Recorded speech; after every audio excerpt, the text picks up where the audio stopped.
नमस्कार मंडळी. आज आपण अगदी चमचमीत आणि चटपटीत चवीची शेवभाजी कशी करायची ते बघणार आहोत. शेवभाजी करायची म्हटली ना की साहित्य आणि वेळ हे दोन्हीही कमी लागतात आणि अगदी पटकन ही भाजी तयार होते. टिफिनसाठी ऐन वेळेला काहीही सुचत नसेल तर अशा वेळी शेव घरात असली ना की पटकन ही शेवभाजी तयार होते. तर वेळ न घालवता आपण लगेच रेसिपीला सुरुवात करूयात. तर भाजीसाठीचं साहित्य बघूयात.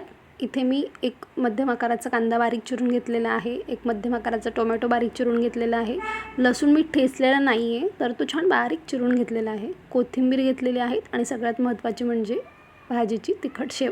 यामध्ये थोडी जाड शेव येते, ती वापरली तरी देखील चालेल आणि इतर कोरडे मसाले आपण फोडणी करते वेळी बघणार आहोत. तर आता गॅसवर कढई तापवत ठेवलेली आहे आणि भाजी कोरडी करतोय ना आपण, म्हणून तेल थोडंसं जास्त घालून घेते, 1.5 पळी. तरीही तुम्ही तुमच्या आवडीप्रमाणे कमी जास्त करून घेऊ शकता.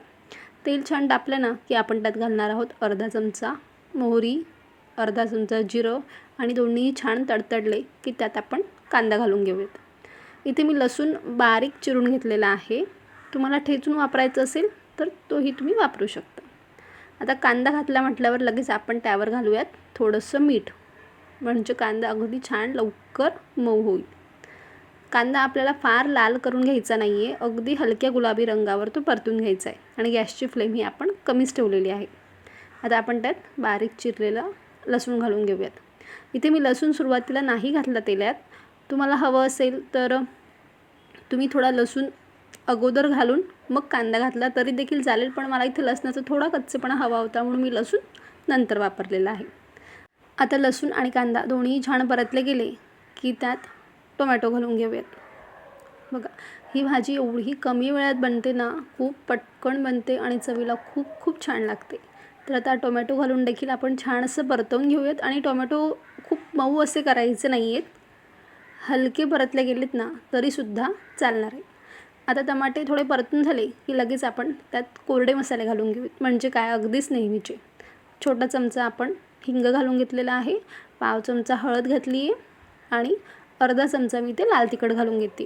या व्यतिरिक्त यात काहीही मसाले घालायचे नाही आहेत आणि तिखट मी भाजी कमी प्रमाणात केली आहे म्हणून अर्धा चमचा घातलं. तुम्ही भाजीचं प्रमाण जर तुमचं जास्त असेल तर तुम्ही त्यानुसार तिखटाचं प्रमाणे ठेवून घेऊ शकता. आता आपण कोरडे मसालेही छान असे तेलात परतून घेतलेले आहेत आणि आता यात आपण पाणी घालून घेणार आहोत. शेवभाजी जरी कोरडी असली ना तरी फोडणीत आपल्याला थोडंसं पाणी घालायचं आहे आणि पाणी अगदी मी साधं घातलेलं आहे, गरम वगैरे केलेलं नाही आहे. पण पाण्याचं प्रमाण खूप जास्तही आपल्याला ठेवायचं नाही, कारण भाजी कोरडी करायची. आता पाणी घातल्यावर आपण यात मीठ घालून घेणार आहोत. आपण कांदा परतताना देखील मीठ घातलं होतं, त्यामुळे आता अगदी थोडंसं मीठ घालायचं आहे, कारण शेवेत देखील मीठ असतं. आता मी यावर झाकण ठेवून घेते आहे. आपल्याला फक्त पाण्याला हलकीशी उकळ येऊन द्यायची आहे. खरं तर झाकण नाही ठेवलं तरी चालेल, पण वेळ नसेल, अगदीच कमी वेळ असेल तर पटकन झाकण ठेवलं ना की अगदी पटकन उकळी येऊन जाते. आता बघा, पाण्याला हलकीशी छान उकळी आलेली आहे आणि तुम्ही बघू शकता खूप जास्त आपण पाण्याचा वापर केलेला नाही आहे. अगदी थोडं पाणी घालायचं आहे आणि आता पाण्याला उकळी आल्यानंतर बघा इतपत मी हे पातळसर ठेवलेलं आहे. आता आपण यात लगेच शेव घालून घेणार आहोत आणि गॅसची फ्लेम आपली कमीच आहे. तर यात आता आपण शेव घालून घेऊयात. पाण्याचा वापर आपण केला ना तर त्याने काय होतं, ज्यावेळेस भाजी तयार होते तर ती अगदी खाताना घशात दाटल्यासारखी होत नाही, म्हणून अगदीच कोरडी अशी भाजी करायची नाही, तर थोडाफार पाण्याचा वापर हा करायचाच आहे, जेणेकरून भाजी छान अशी खाताना चवदार तर लागतेच, शिवाय ती घशात दाटल्यासारखी होत नाही आणि अगदी भाजीचं टेक्स्चर आहे ना परफेक्ट असं येतं.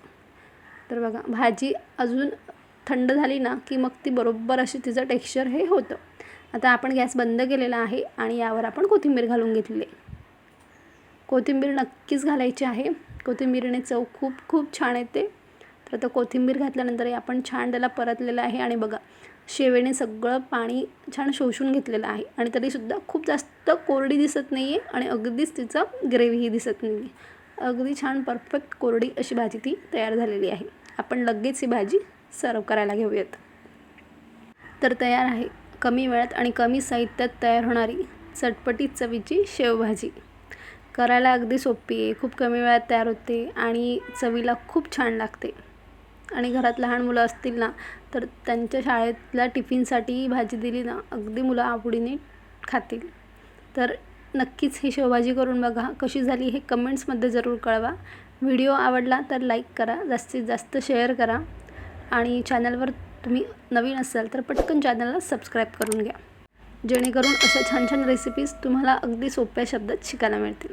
तर पुन्हा भेटूयात छानशा रेसिपीसोबत. तोपर्यंत धन्यवाद.